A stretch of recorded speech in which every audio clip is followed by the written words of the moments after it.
आज अगर गुजरांवाला के मौसम की बात की जाए तो गुजरांवाला का मौसम जो है वो आज काफ़ी हद तक सुहाना हो चुका है। पिछले चंद रोज़ हमने देखा कि शदीद गर्मी थी, हबस थी, लू थी, जिसकी वजह से शहरियों को शदीद मुश्किलात का सामना करना पड़ा। हत्ता कि ईद के 3 दिन भी गर्मी की लपेट में थे, जिसकी वजह से शहरियों को निज़ाम ज़िंदगी भी मुअत्तल होकर रह चुका था। लेकिन अगर आज मौसम की बात की जाए तो आज गुजरांवाला का मौसम जो है वो काफ़ी हद तक बेहतर नज़र आ रहा है। सुबह से ही बूंदाबांदी का आगाज़ हो चुका है, ठंडी हवाएँ चल रही हैं, यहाँ पर सूरज जो है वो बादलों की ओर में छुप चुका है।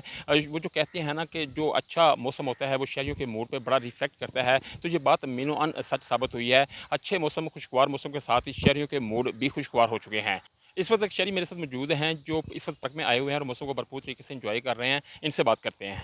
अस्सलाम वालेकुम साहब। वालेकुम सलाम। अच्छा, मुझे ये बताइए कि पिछले दिनों में बड़ी शदीद गर्मी रही है। अब आप मुझे बताइए कि मौसम की तब्दीली के हवाले से आपका क्या कहना है और कितने खुशगवार असरात मुरतब हुए हैं आपके मूड पर इस मौसम की तब्दीली के हवाले से?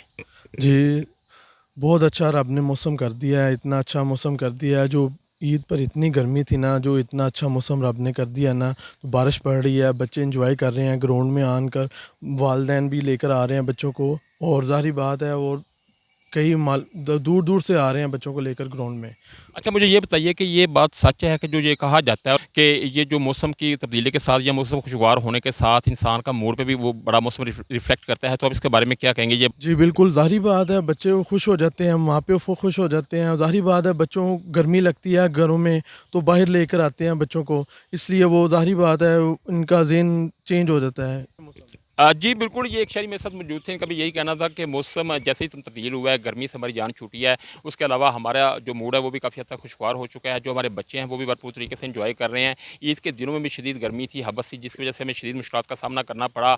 ईद का जो त्यौहार होता है बड़ा मुकद्दस होता है और 1 साल बाद ये त्यौहार आता है और इस त्यौहार पर हमारे कई एक प्रोग्राम थे जो हमने मैनेज किए हुए थे, लेकिन गर्मी की वजह से हम उन प्रोग्राम को सेलिब्रेट नहीं कर सके। अब मौसम चेंज हो गया, अब इस मौसम को हम पार्क में आकर भरपूर तरीके से एंजॉय कर रहे हैं। जी।